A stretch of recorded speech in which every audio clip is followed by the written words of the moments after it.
गुज़िश्ता कुछ दिनों से मशरिक़ वस्ती में होने वाले वाक़यात ने जंग में मसरूफ़ फ़रीक़ैन और उनके इत्तेहादियों को एक ऐसे चौराहे पर ला खड़ा किया है जहां उन्हें कुछ बड़े फ़ैसले करना पड़ेंगे। ये एक ऐसा वक्त है जब दुनिया भर में हुकूमतों इसराइल, अमरीका, ईरान, यूरोपीय और मशरिक़ वस्ती के ममालिक की अफ़वाज और बैरूत में हिज़्बुल्लाह को ऐसे ही फ़ैसलों के इंतख़ाब का सामना है। गज़ा में फलाही कारकुनान की हलाकत से शायद अमरीका समेत इसराइल के दीगर इत्तेहादियों का सबर जवाब दे जाए। इसराइल और मिस्र ने गज़ा में सहाफ़ियों के दाखिले पर पाबंदी आयद कर दी है और अगर कभी इजाज़त दी भी जाती है तब भी सहाफ़ियों के ये दौरे इसराइली फ़ौज की निगरानी में होते हैं और इंतहाई मुख्तसर होते हैं। जंग में मसरूफ़ फ़रीक़ैन को ये सोचना होगा कि हम एक ऐसे दौर में जी रहे हैं जहां जंग में हार और जीत का अंदाज़ा अमूमन हकीकत के साथ साथ लोगों के इसको देखने के तरीके से भी लगाया जाता है। सहाफ़ियों को जंग के मकाम तक रसाई इस वक्त ही नहीं दी जाती जब जंग में मसरूफ़ फ़रीक़ैन कुछ छुपा रहे हों, लेकिन गज़ा में गैर मुल्की सहाफ़ियों की अदम मौजूदगी के बावजूद भी ऐसे सबूतों का अंबार लग रहा है जिसकी बुनियाद पर यह कहा जा सकता है कि इसराइल अपने दावों के बरक्स जंगी कवानीन की पासदारी नहीं कर रहा, जिसके तहत वो आम लोगों की ज़िंदगियों और कहत के दौरान काम करने वाले फलाही इदारों के कारकुनान की ज़िंदगियों की हिफाजत करने का पाबंद है। गज़ा में फलाही इदारे वर्ल्ड किचन के कारकुनान की हलाकत के बाद अमरीकी सदर जो बाइडन की जानिब से अवामी सतह पर इसराइली इक़दामात की सख्त मज़म्मत की गई है। अब अमरीकी सदर और उनके मुशीरों को ये फैसला करना होगा कि इसराइल की कार्रवाइयों पर सिर्फ उनका ज़ुबानी जमा खर्च काफ़ी होगा या नहीं। अब तक उनकी जानिब से गज़ा में अमरीकी हथियारों के इस्तेमाल या इसराइल को हथियार मुहैया करने पर पाबंदी के मुतालबात पर मज़ाहमत की गई है। इसराइल के वज़ीर आज़म बिन्यामीन नेतन्याहू को अपने मनसब पर टिके रहने के लिए सख्त गीर कदामत पसंद यहूदियों की हिमायत दरकार है। इसराइल के पास हथियार अब भी पहुंच रहे हैं और शायद बिन्यामीन नेतन्याहू को ऐसा महसूस होने लगा हो कि वो इस सूरत हाल में भी अमरीकी सदर को नज़रअंदाज कर सकते हैं। ऐसे में इसराइल का रफ़ा में हमास पर हमला करने का मंसूबा और गज़ा पर हमलों में इजाफा करना अमरीका के लिए एक बड़ा इम्तिहान साबित हो सकता है।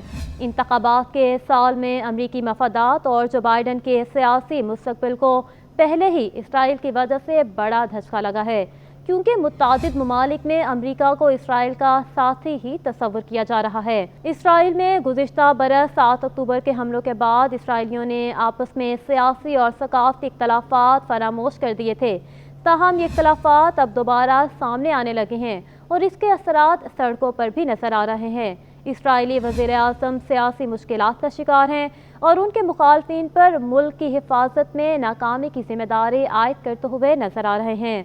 इसराइल में लाखों अफराद समझते हैं कि इसराइल की एक इंसाफ पर मबनी जंग लड़ रहा है, लेकिन उन्हें बिन्यामीन नेतन्याहू पर भरोसा नहीं।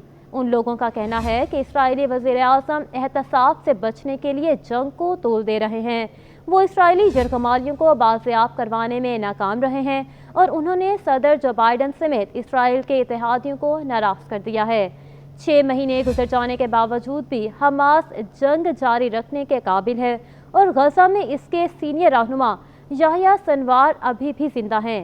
शाम के दारुल हुकूमत दमिश्क में सीनियर ईरानी जर्नल की हलाकत ने मशरिक़ वस्ती में नया बहरान पैदा होने के खदशात को जन्म दिया है और ईरान में ये तासुर पाया जा रहा है कि ये कार्रवाई इसराइली फ़िज़ाइया ने की है। ये इन इसराइली खुफिया इदारों के लिए एक बड़ी कामयाबी है जो 6 महीने पहले हमास के हमलों को रोकने में नाकाम हुए थे। इससे खिते में जारी जंग में शिद्दत आ सकती है। गज़ा में जारी जंग के अलावा यहाँ गुज़िश्ता बरस अक्टूबर से एक और जंग भी जारी है। इस जंग की इब्तदा लिबनान के सियासी और अस्करी तंजीम हिज़्बुल्लाह से हुई, जिसने गज़ा में हमास की हिमायत करते हुए इसराइल पर हमला किया।